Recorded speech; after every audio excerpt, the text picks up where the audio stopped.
official Test Guild meetup site. Just go to the chat. It's the top left and say hello. Let me know you're here. Tell me where you're from. If you're new here, you'll notice we have a brand new sponsor, ExcelQ. So the Test Guild meetup, this edition is sponsored by ExcelQ, which is really, it's a simple to use, powerful AI-driven type testing platform. It's one of the only cloud-based continuous testing platforms I know about that seamlessly automates both API and web testing without writing a single line of code.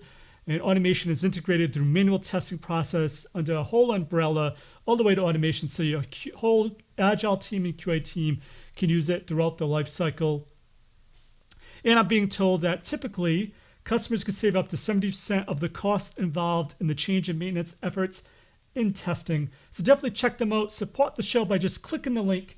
If you're in the official Test Guild meetup show, you'll see a link called Get AI Powered Tests Today. Click on that button. If you're in the YouTube channel, show some love. Click on the comment. I have a link in the comment. Just they'll show that people are coming from the meetup. And it's just going to the main site. They just want to spread awareness about their platform. And they are able to gauge the effectiveness of sponsoring the meetup by how many people click on the link. So show some love, click the link, really appreciate it. So next we have Hima. Bindu is an awesome engineer. She has over, I think, 13 years of experience designing and developing large-scale web applications and building complex test automation solutions for a variety of use cases. She is currently working as a technical manager at Fannie Mae, which is a financial company that uses agile methods to accelerate and deliver secure, reliable software. Bindu has experience in various organizations, including startups and Fortune 100 companies.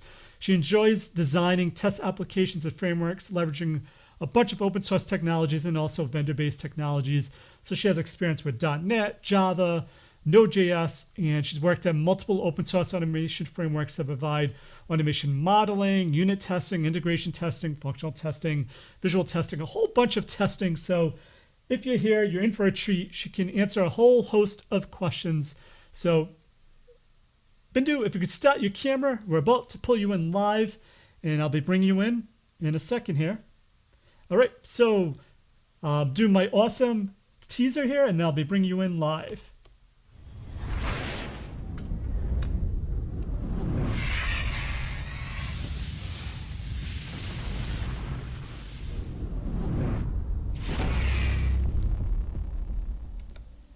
Hey Bindu, welcome to the Guild. Hey Joe, thank you so much. Hello everyone. Awesome, great to have you here. I did send this out last minute, and it might be a holiday, but don't worry, we'll have a bunch of questions. The floor is all yours. Anything I missed in your bio that you want the Guild to know more about? Yes, Joe. So I'm currently working as a technical manager and software engineering advisor in Fannie Mae. I'm really happy to be here to share my knowledge on test automation, especially on the Seleni test automation library. I hope everyone is doing good, and I'm ready to get started. Awesome. It's all yours. Okay. So can I share my screen now? Yes. Let me make sure I have it set. Yeah. Okay. Let me share my screen.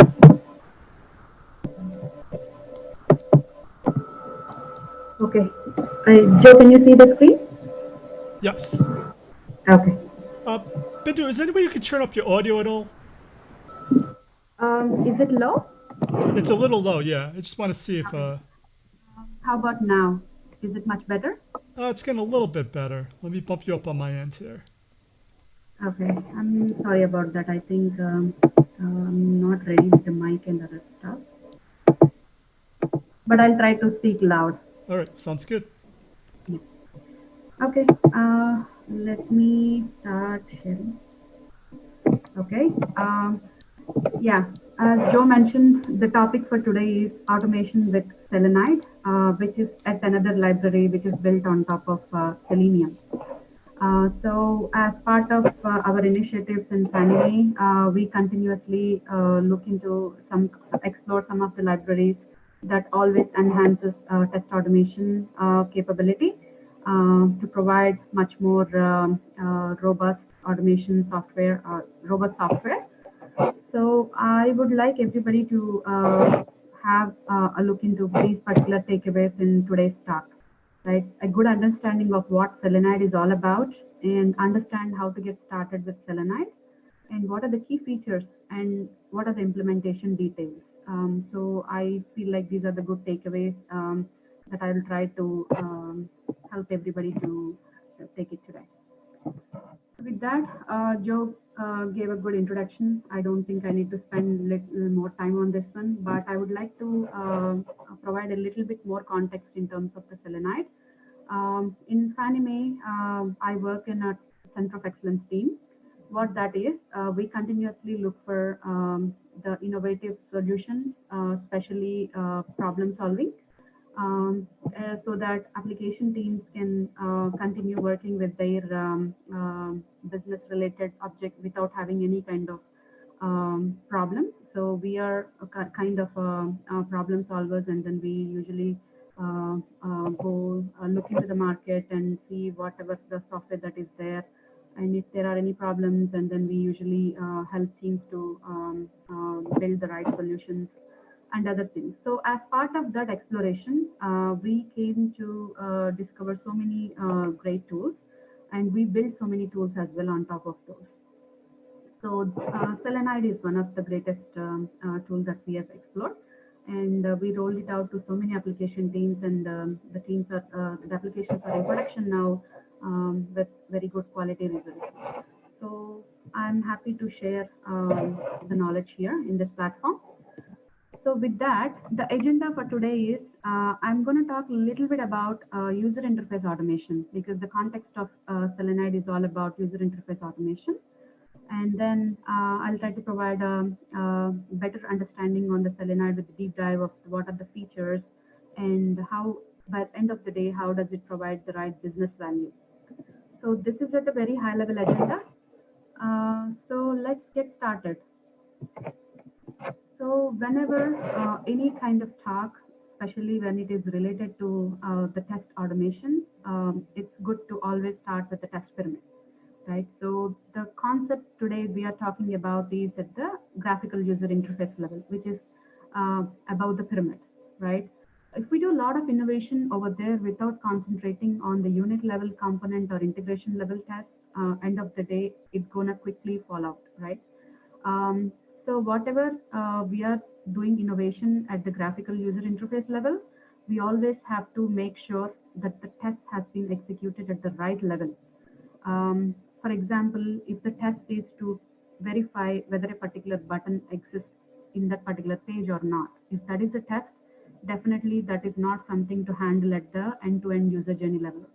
It has to be pushed somewhere to the unit level. If your team is not writing UI level unit tests, I would encourage everybody to start looking into that aspect as well. If it is an end-to-end user journey at a web interface, then that is where this automation comes into picture.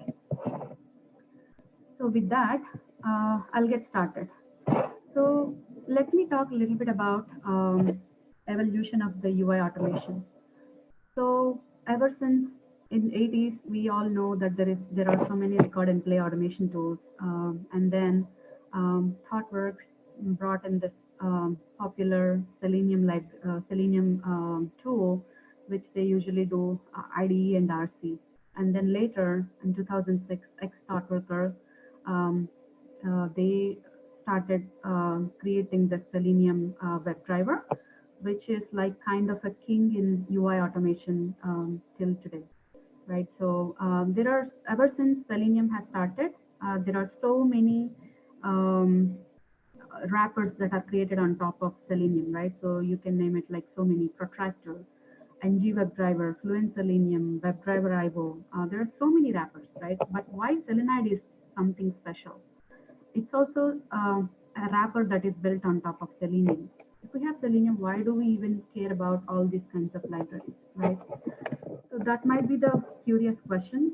And for that, the straightforward answer is Selenium is, first of all, not a test automation library, right? So it's a browser automation tool. So we are indirectly using it for test automation and making it work for the test automation.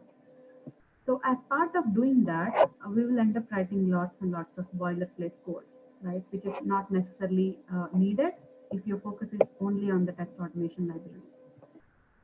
So as part of our journey in Fannie Mae, we started looking into a lot of these problems. And Selenium is a great tool. It's a great tool, but if we change it a little bit, or if we create some kind of a wrapper on top of it, like some kind of utilities, right? And then make them as a core utility and create an automation software out of it. That is what we were doing in Fannie Mae. And then as part of our journey, we realized that there is a library which is actually doing the same thing. So we started creating our Fannie Mae specific utilities on top of Selenide. So which actually reduces a lot of effort that we have to do from scratch. So with that, any tool that we recommend, right? We always look for certain things to make the tool complete. So what are those? First of all, the reason that why we like Selenide a lot is because it's designed for test automation, and because it's built on top of Selenium, you can do almost everything that you're currently doing with Selenium. So executing on multiple operating systems, not only Windows, right? So if the CI/CD platform is on Linux, our test should have capability on executing there as well. Supporting multiple browsers. We can say software, okay, I have a great tool, but it works only on one particular browser or two particular browsers. That's not going to help for the end users, right? So multiple operating systems, multiple browsers, and it should support multiple frameworks as well. Like for example, if you want to do BDD with Cucumber or keyword-driven development or whatever framework that you have, right? Or regular JUnit with TestNG or something like that. The library should support. And CI/CD build tools, remote execution, right? If it satisfies all these things, then we can definitely, that's our first filtered criteria. And we are happy that Seleni supports everything. Okay, I would like to, before showing Selenide's capabilities, I would like to explain a little bit about this messy code. So this is a very simple text, right? If you see, I've annotated with the @test and then setting up the system property with the Gecko driver, and then setting up the capabilities of the Firefox, and then navigating to one particular website and identifying a particular thing, and identifying another element with an XPath, and then having some kind of a thread.sleep, and some other wait conditions, and I'm also creating a utility is element present by, right? Creating a method here. So this messy code might not happen in every where, but there are very good possibilities for it to happen, right? So all I'm trying to do is, if we write the same test in Selenide, it's going to look something like this. For example, the difference between these two, right? Yeah, the difference between these two, right? So I'm specifying the implementation details along with the utilities, along with the some other things that the framework has to handle. In this pattern, we observed a lot, not only in Fannie Mae, in many other test automation projects as well.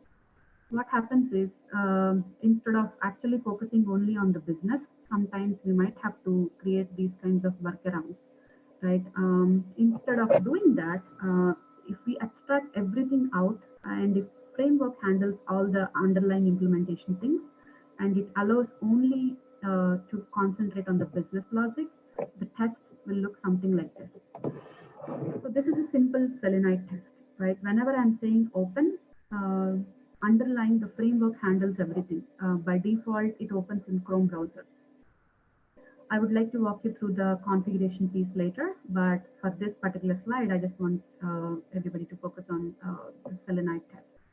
Right. So, and whenever we say $sign here, that is indirectly we are saying driver.findElementBy.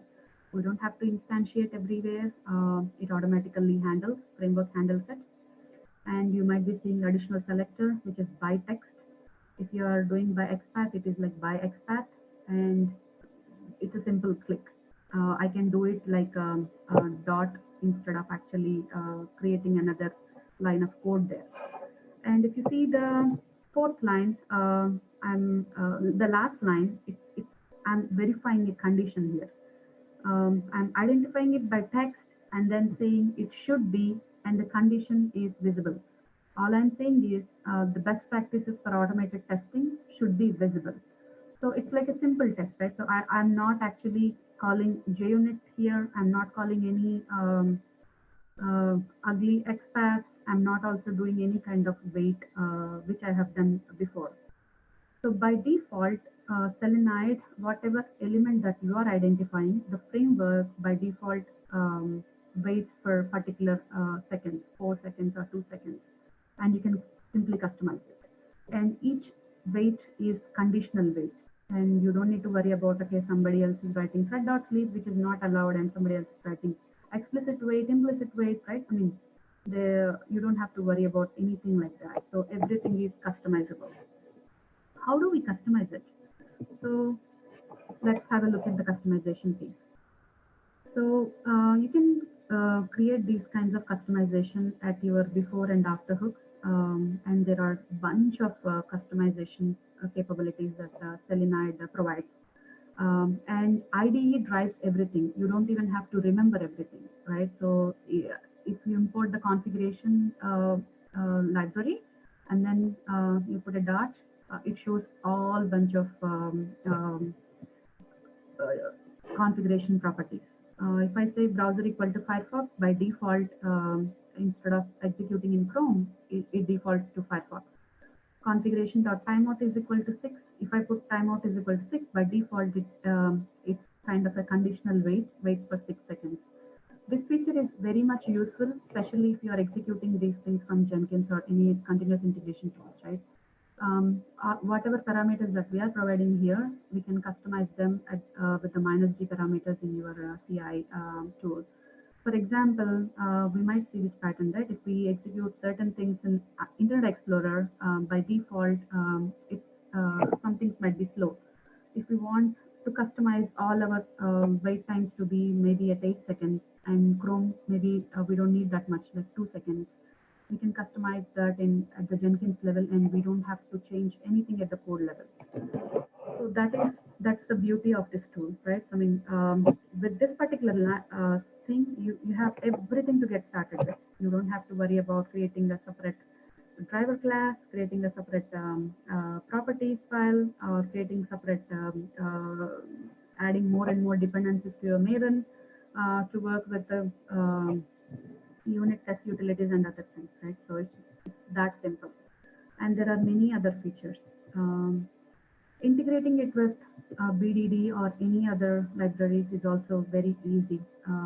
This is how it's going to look like if you have a Cucumber, maybe for if you're doing the BDD implementation, right? So yeah, so with that, what we observed is writing tests which works is not only that should not be the case, right? What matters is the case. I'm writing thousands and thousands of lines of code, and if we can reduce it to a few lines, if it works, which will reduce heavy maintenance and heavy.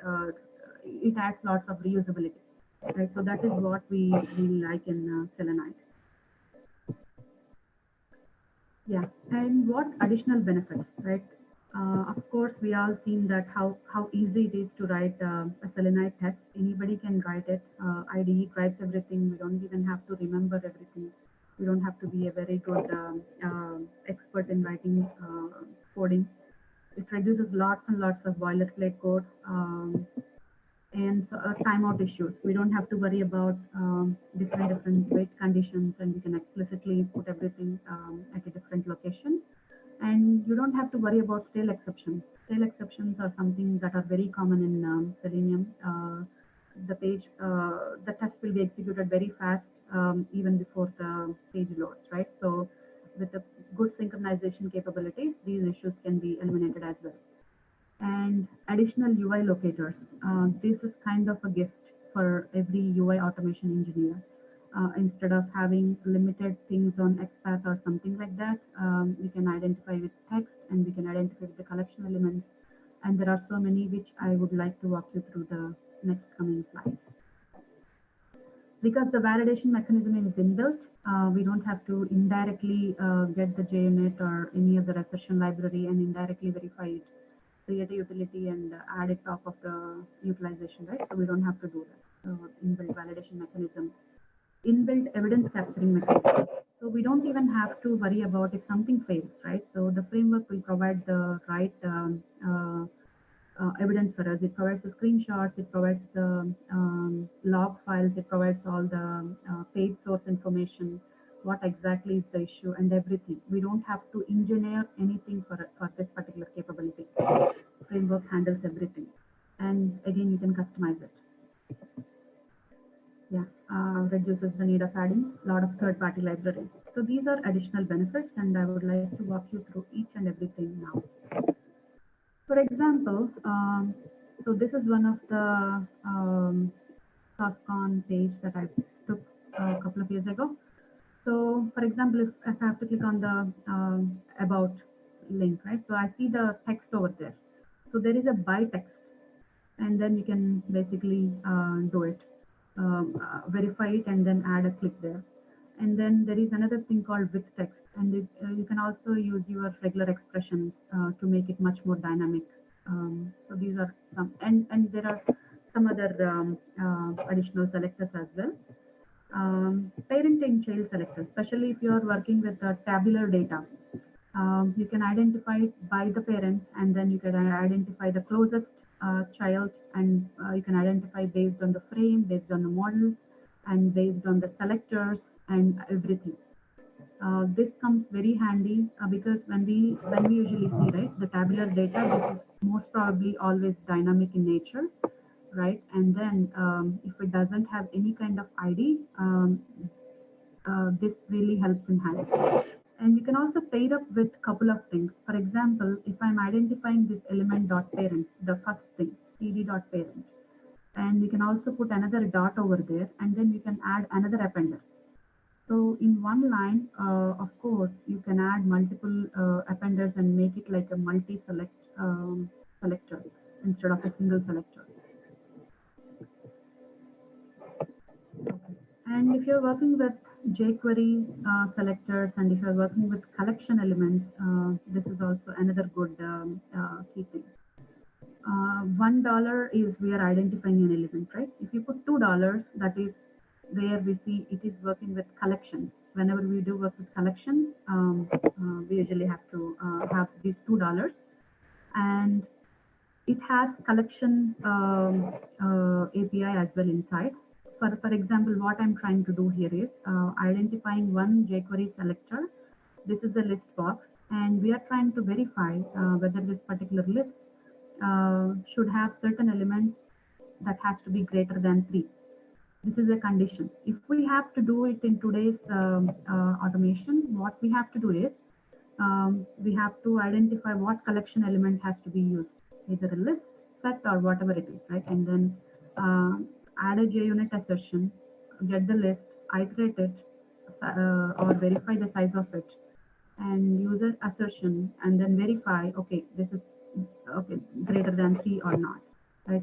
But in Seleni, it's like within one line you can actually verify this particular condition. And if you have to do especially read-only, again you have to re-engineer it in a different way in today's world. But with Seleni, it's like condition.read-only. It should have, it should not have, and there are so many other collection useful libraries here. Okay, and this is another example. It also supports advanced JavaScript libraries like Angular as well. For example, in this screen, if you see this particular element, you see that there is an XPath, right? But if you go and look into that,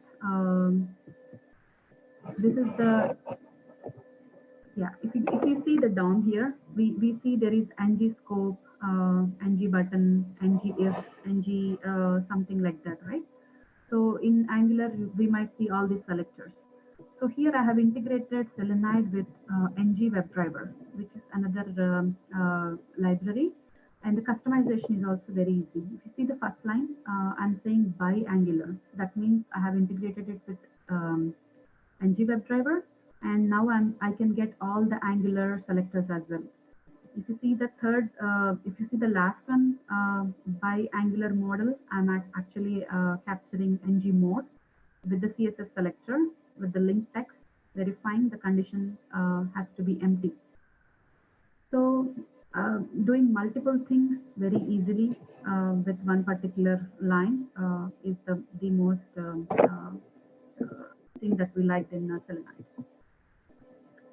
And if you're not satisfied with the matches that they have, you can create your own matcher. Especially what we did in Fanime is some of the applications might have a similar kind of UI for uniformity. So we have created our custom matches for our application, and then we made them as core and make it available to other things as well. So that we have the custom matches that are available and which will solve a lot of daily problems. And we can solve one particular thing like this.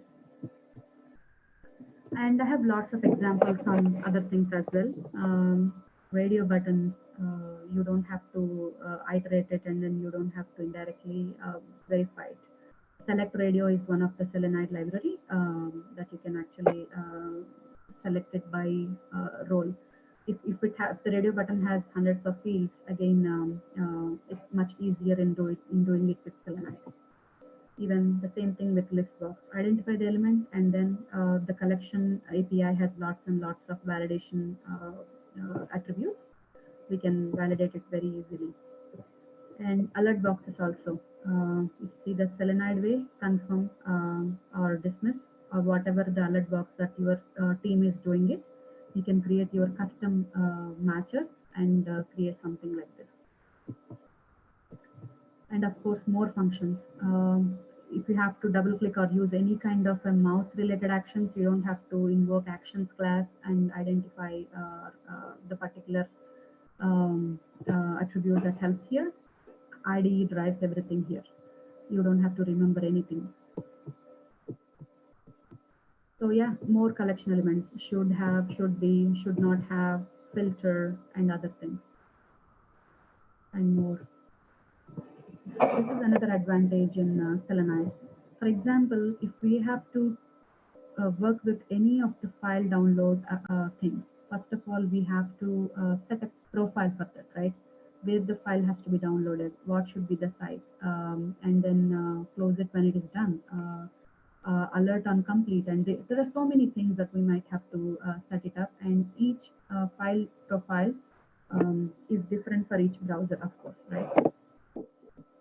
And if we have to compare one file with a different file, we have to definitely use some kind of a buffer reader and then go through each one of the line and then capture it, verify whether that particular content is similar or not. So file operations in Selenide is something like this. You can get the file, download it, it all automatically downloads it to a particular location. Again, you can configure that easily. And then there is a method called compare to, and then you can provide the expected file. Then it automatically handles all the things for us. What if you have to check whether the particular directory is existed there or not? What is the length of the file or anything, right? I mean, it's very, very easy. They have all the things here, which makes life easy. Yeah, so these are some of the examples. If you're working on the upload file from class path and other things, there are so many other things. And if you're working with stage objects, right, you can do stage objects with Selenide as well, and which is much more easy. You don't have to pass the driver instance to all the different pages. By default, Selenide handles everything. All you have to do is concentrate on the business logic and then write the test. That's it. And I have a demo as well. This demo actually what I'm trying to do is open Google and then search for Selenide, and then I should expect 10. If something fails, it should show me the evidence. So that's the objective of this test. So let me get started with the test. So the test is executing. That's the sample code. And let me play this. Okay. So by default, it writes everything under build reports. If you are using Gradle, it again executes everything over there. And if you have to customize it, again, you can customize it at the before and after hooks. If you have to provide it at the Jenkins level or CI/CD level, we can do the test as well. Okay, now the test failed. It provides all these kinds of logs and the page source as well. And if you see the exception here, it says expected is 10, but the actual is 9. I did not write any kind of logs or anything, right? So let's see where the evidence is. Let me forward a little bit. Okay.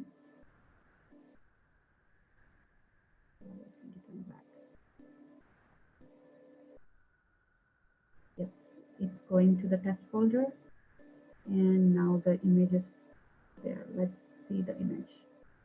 Okay, so that's a screenshot.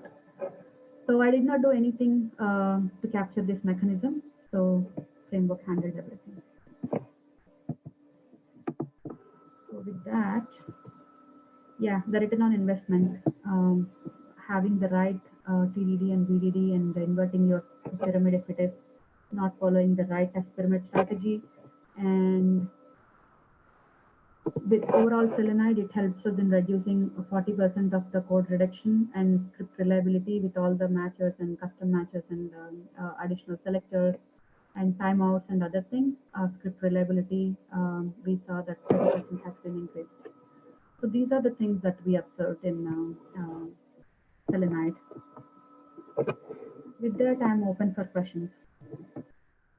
Actually, just keep the slide on for a second, quick second, because a few people on YouTube were talking about, Jagar was saying he's surprised how this isn't more popular, but he noticed there wasn't a lot of documentation. So you go back to that slide that showed the links of resources.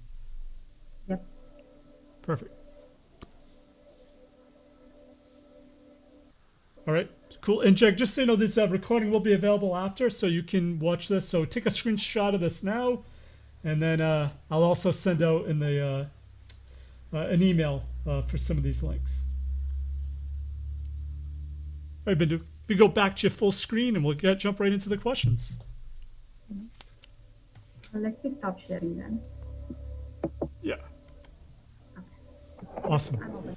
All right, so yeah, really love this tool. I know I talked to you about this, I think it was sometime last year, and I was surprised not more people were using it. And once again, people on YouTube is like, how come this isn't more popular?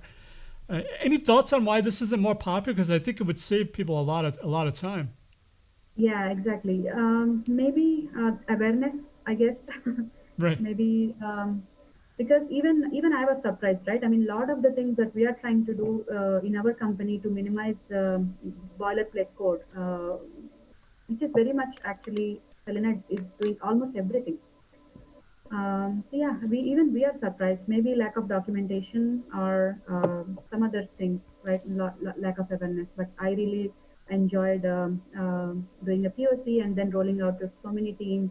And so many teams in Fanime also gaining a lot of, they're so happy about this automation library. It says tons and tons of time. Yeah, so this is good. Like I said, SauceCon, I think early 2019. Was it 2019 or 18? They did. I don't remember. I think it was a few years ago. But so you're still using the framework. I think that's important that people know that you started with Solenoid a few years ago. You rolled it out in a big. Fannie Mae is not a small company, And you're saying it's still being used and people still getting benefits from it? Right, Joe. So we started using it since 3 years, right? So since 3 years, and then we are really, really happy about this implementation. So whatever legacy projects that we have been using Selenium, but all the new projects that are getting started, we are enforcing them to use the Selenide. And people are happy. Yep, very nice. All right, so I'm going to get to the YouTube questions next, but first, one question Janesh has been asking me. He asked me an email and he asked in the chat as well, so I'm curious to know, what about Appium? Does it support Appium? And if so, how well does it work with Appium? Appium, we never tried that, but the language bindings, I think it supports Java. So if it supports Selenium, I think it should, but we didn't explore in that area. Okay, next question. This is from YouTube. And Subat wants to know, to what extent is Solenoid updated with the latest Selenium feature, as Selenium 4 is having new features like relative locators? So do you know how in sync they are with the new versions of Selenium? Yeah, so they are documenting very nice about this in their change log in the GitHub. The latest version is something 5.15 or something like that a couple of days ago, or I don't exactly remember that. But the new features in compared to 4 and 5 is by default they were actually doing Firefox first, and then they migrated it to Chrome because Chrome is much more faster. So they did it to Chrome, and then there are a bunch of activities they're doing. And then they made updates to some of this file upload and download and file comparison. They have added much more capabilities and some other bug fixes, of course. But they are documenting everything in the GitHub. I would suggest everybody to go and look into the GitHub documentation, Java docs, and other things. I mean, they are very, very good and informative. And on the Selenide, Selenide.org in that website also, they clearly mention what are the steps to get started and where to go and what to see. Everything is over there. Nice. So another question is from YouTube. Sultan wants to know, I know you evaluated probably a lot of frameworks. What set Selenoid apart that made it unique, that you said, oh, I'm choosing this over all these other frameworks because of? Yeah. So the first thing is it's customizable, easily customizable, and it is specially designed for test automation. That's the best thing that I really like, because we see in not only in Panami, right, especially in test automation, we all interviewing people is really, really hard, because they should have the test mindset, but at the same time they should have a really, really good automation skills as well, the coding skills as well. It's very hard to find good people. We can find people who can code, but the test mindset is always missing, right? So having the right mixture of the skill set is very hard to find in STET area these days. So how easy it is to write a test, right? I mean, if you have the test mindset, IDE drives everything. If you know what to test, how to test, and where to do, the conciseness that it brings, and it eliminates lots and lots of boilerplate code, where you can actually concentrate only on the focus areas without worrying about all these issues. So that is the most attractive part in Seleni. It may seem trivial, but just having that easy syntax. I've worked actually with developers, and I could not get them to use Selenium because it was, even though they were developers, it was like the syntax was like, I don't know. But this makes it almost a lot easier. Do you have developers actually using this as well, or is it just your testers? Yeah, so in our company, there is a no role kind of difference, so we do everything. Wow. Developers also do test automation, people do development. It's kind of a cross-functional team here. So yeah, we do everything. Nice. So Jeg R also wants to know, he wants to know, he's used Solenoid before, but how do you see it different from Selenium I've heard Solenoid provides better element load timing handles. Does that mean that you completely avoid any of these issues with Selenoid? Some of the issues will still be there, right? Because that is the reason that I mentioned about importance of shifting testing down the pyramid. If the focus is only on the end-to-end automation, and if you see that you can eliminate some of the tests that you can put it at the down pyramid level, any UI automation will be a successful journey. But that doesn't mean that Selenide solves everything, right? It depends on the how we architect the test, how we design it, and how we influence the development phase as well, right? So, for example, adding particular ID or locator is very much needed. Adding a testability to the application is very much needed. If that is not happening, any not only Selenide, any super duper test automation will definitely fail, right? I mean, adding that kind of testability, influencing the development time by happening all those things, shifting your testing down the pyramid, everything handles all these things. But if the question is specifically about the customization in synchronization, right, the times and other things, that you can customize it at a high level. But yeah, at sometimes some issues might happen, but not many as we do with the current thing. Nice. So another question from YouTube from I'm terrible with names. I think it's Sivagami. Wants to know. I pretend everything's Italian. Sivagami. So how much time does it wait on an element to be available before it fails? I assume that's adjustable. Do you know out of the box what it is? Okay. By default, it will be doing like 4 seconds. But as I mentioned before, right, in the customization piece, at the setup method, maybe at the before and after hooks, you can customize it to any number. By default, it waits 4 seconds. Awesome. Another question from Jeg wants to know because it's hard to find how would you suggest ways to find answers, tips, and tricks in the absence of widespread support? What's your team doing there to help? Yeah, I have been working. I mean, I did lots of presentations on Selenide because whenever I do something over there, the other team, some other company, they will be calling, right? So, I mean, whatever that I can do to help Selenide move much faster, I'm doing it. So does I think even the people who the person who wrote Selenide also he has been doing a lot of these sessions as well. You might see some of them in YouTube. Perfect. Another question from YouTube. Thanks a lot for the session. Could you please confirm once and for all, does Solenoid, or do you know, does Solenoid support Angular apps, or do we need to integrate ng Webdriver for that as well? Yeah, by default it supports these custom matches as well, right? So we can write our own custom matches. It's not that hard to.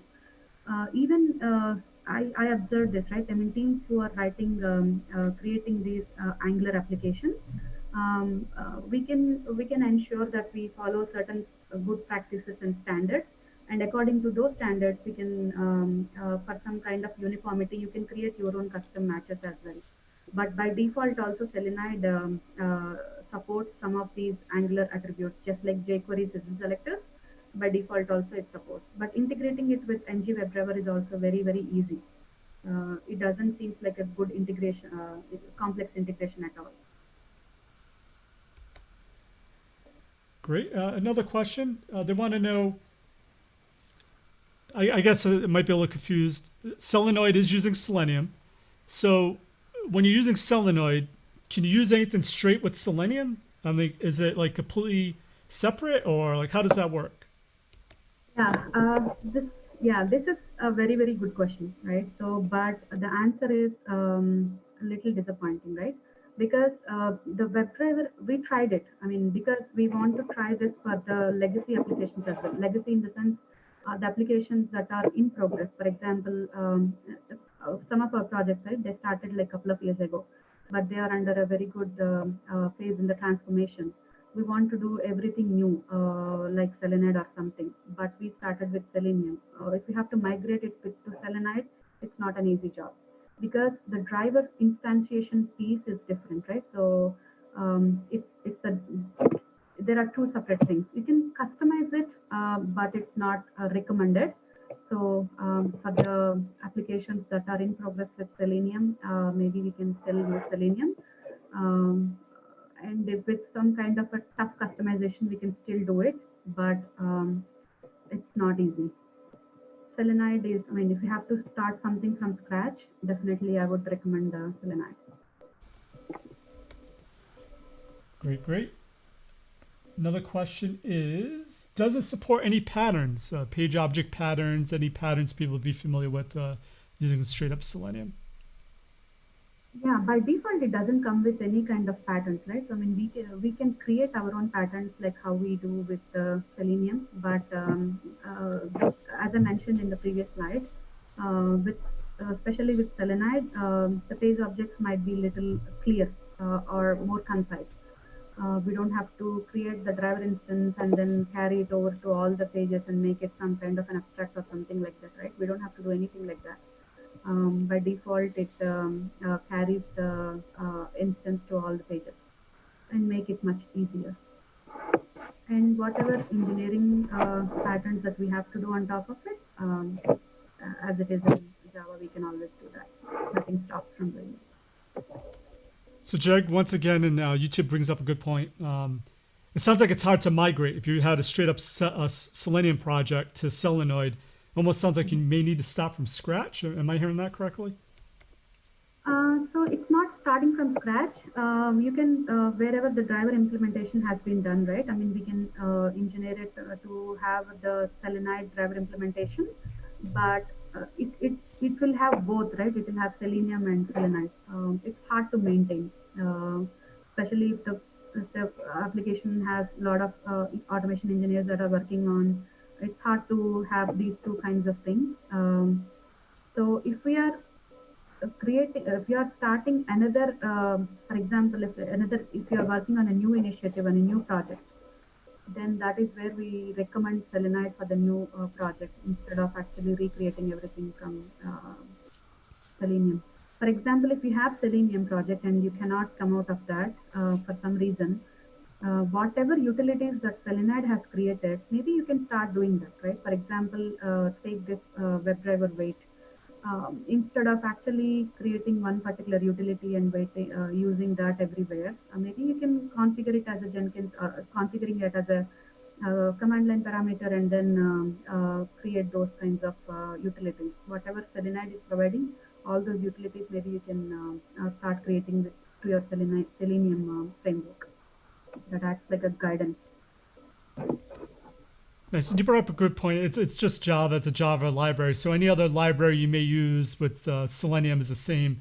Say like you want to use Rest Assured. Does it support APIs, or do you still need to use something like Rest Assured?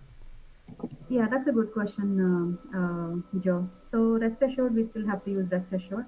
This is especially Selenide, especially for user interface automation. We still have to use API for Rest Assured for API, Rest Assured, whatever API automation tool that seems to. So can you also talk a little bit more about the login? Because I think in your demo you said, look, I didn't even do anything and it gave me this information. A lot of times you have to do crazy things to get that type of info. So I'd like to maybe highlight that a little bit more. Yeah, so that's a very good thing, right? So for example, we have been working with lots, for example, some of our applications in Fanime, they have been in the automation for more than 9 years or 10 years like that, right? I mean, the application is still going on. We have thousands and thousands of test cases for that. So, but the regression, the time it takes for the regression is almost like couple, some hours, right? All we are trying to do is bring that execution time down to minutes, right? But it's not possible because the way that the coding has been done since years. For example, I will tell you a simple example, right? This is not only in Fanime. I'm not talking about Fanime. In general, evidences are very important, right? Especially the screenshots, the page sources, all these are very important. So I see some teams providing too much detail. Okay, you log in, okay, create a screenshot. Okay, I logged in, and then you enter some data. Okay, I have screenshot for that. If we keep on adding these screenshots more and more, it will automatically drag the execution performance. But whenever the issue happens, we should definitely have this kind of evidences, right? So in that case, helping a team in fixing all these issues is really a tough job, and we learned a lot of lessons there, right? So, but the good thing in Selenide is the framework is providing everything. In case if there is an issue, it gives a screenshot so that I don't have to capture it. Okay, it might happen here. Okay, let's write some code over here. Let's capture it. It might happen somewhere else over there. Let's capture it. So we don't have to do all these things. And each team doesn't behave the same way like other teams. Like some of them might be like a high performing team. They might do a lot of these engineering stuff, and some of them might be like they are very good at testing, but not at the coding level. So, considering all these things into the thing, so having everything in the framework in a much more organized way is definitely helpful. Great. So since you gave your presentation originally at SUSCon like a year and a half ago, 2 years ago, anything new that you've done that you thought, wow, Solenoid can even do this? And I didn't even know that when I was giving my presentation. Folks should know about. Most of the capabilities, I think I've discussed almost everything, Joe. But whatever enhancements that have been happening after that, those are just enhancements to whatever fields that we are talking about. But I feel that the library itself is amazing. The thought behind it is amazing. Nice. So a lot of times when people use an open source library, they're afraid because they don't see a lot of updates that they don't think the community is active. So has it been fairly active? Do you know, is there support? A lot of contributors to it? Yeah, this is very active. Even if you see the change log, right? I mean, there are so many people submitting the pull request and other things to it. Seems like it is getting more traction because when we initially started this, like a couple of years ago, um, I was really surprised looking into it why nobody is using this library. We realized it until one of our management team members, one of our managers asked us to look into this, and I really got amazed looking into the features of it. Right. So yeah, at that time there is not much community support, but they are actively updating all the things. The person who has created that, they have actively updating the libraries, fixing all the issues and all. But the community support was not that much. But lately, in these 3 years, I see a lot of adoption actually. Awesome. Okay, next question is Jeg. Once again, he came in a little late. He wanted to know a little bit more about the where is it? The Solenoid init piece. Did you go over it in the beginning? If so, he said he can watch it in the recording.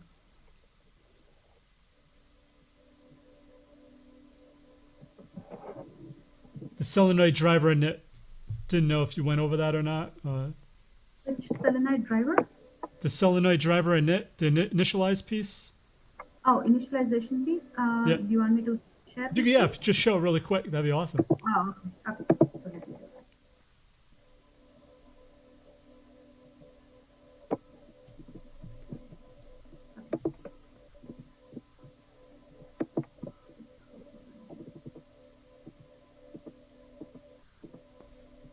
Yeah. So this is how we initialize the test. Open by text or whatever you are trying to identify, right? So this is how we do it. And yeah, this is the configuration piece. Very cool. Yeah, and everything is there in the Selenoid website as well. They have things to get started, what libraries you have to include for Maven, Gradle, or whatever it is. So they have everything. So Bindu, another question I have is, I have issues a lot. People have issues with Selenium when they're trying to change context. So from one one applicant to another. And you have to use I forgot the command, like .show or something. Does Solenoid handle that at all? Is the syntax easier to use to know how to change context like that? So context in the sense how to get started from one page to a different page, or one frame to a different frame, Right. or frame to a model. Yep. Yes. Yes. So it handles it the same way as Selenium does, but as I mentioned, right, I mean, we can actually pair up with a couple of things together. For example, if my test starts from one page and then it has to navigate to a different frame, we can actually add it next to the model. So it can start from frame to model, model to frame, or frame to window, anywhere. It acts similar way as Selenium does. But you can write it in an easy way. That's it. I know the answer to this, but I want to hear it straight from you. This is from Pradeep. He wants to know, would you recommend Solenoid to a new automation learner? Yes. 100%. I recommend that a lot. Highly recommend that. And the reason being, again, is just the syntax alone. The overhead of learning is decreased, I assume, and it takes care of a lot of things that people trip up with, the weight mechanisms, element locators, all those things people usually. It's not a problem with Selenium. It's just the way you code it takes a lot of effort. It sounds like Selenoid takes care of all that for you out of the box. Right. And another good thing that I really like is validation mechanism, right? I mean, that's very simple. Yeah. We don't have to go to have create some kind of a method indirectly validated. For example, if we talk things about like it should not have, or these kinds of validations are really tough to handle for a not very good program, right? So they might have to think about what libraries they have to use, what methods they have to choose, and other things. But in this case, as long as you know how to write, how to code in IDE, it drives everything. So that is the biggest win. Great stuff, Bindu. I really appreciate all you've done here. I think you've really helped raise awareness. We ran out of time. We're out of time. But before we go, any parting words of wisdom you want to leave the guild? Yeah, I always suggest people thinking about, even if we do lots and lots of innovation at the end-to-end test automation, it doesn't provide much value. Think about shaping up your test automation, complete test automation, and the test pyramid strategy, pushing tests down the pyramid, write lots and lots of unit tests, integration, and the right measure of end-to-end tests will always help in creating a quality product. Great stuff as always, Hima. Hopefully you'll come back on the show or on the podcast for other things. I really appreciate all you do for the community. Thanks so much. And one last thing Yeah. I would like to, I think I forgot this, right? So integrating Selenide and using Apply tools for visual validation, it reduces even more Wow. a lot of coding. That's another topic anyway, but Yep. maybe we can touch this in later. Yeah, that's a great topic, a great point. Awesome. Thanks so much, Bindu. Yep. Appreciate it. Cheers. Thank you. Thank you. Thanks, everyone. Bye. Everyone does a great job, so thank you. Bye. All right, awesome. So like I had Bindu on the podcast, like I said, like a year ago, and I really wanted to get her on the show. So really excited that she took time out of her busy day to join us during our meetup to share this. I think it's an awesome tool. You definitely should check it out. If you miss any of the recording, if you registered, I will send you the recording. If not, if you're in YouTube and you're just seeing here random, if you go to guildconferences.com, I just added a new section. It's kind of confusing. If you click on podcast, one of the options is meetups. So podcast, meetups, and I'll upload the video there as well with a little write-up and maybe some links that Bindu shared with us. So thank you all for sticking around. Thank you for your questions. Really appreciate it. Just a reminder, this Test Guild meetup is sponsored by the folks at ExcelQ, which is simple to use, powerful AI-driven testing platform. So to help support the meetup, check them out by clicking on the link below. If you're in the official Test Guild meetup, there'll be a button. Go click on that button. If you're in YouTube, in the comments at the very top, I put a link there as well. All you do is go there, learn more about them, and they'll show that you came from Test Guild as a reference. So thank you all for clicking that and sharing the love and helping support the show. Once again, thank you everyone for your awesome questions. See you all next week, where we're going to have a meetup on design patterns for high quality automated test. You don't want to miss that. Really great book by Anton. I forgot the framework that Anton created, but gosh, I forgot the name of his blog as well.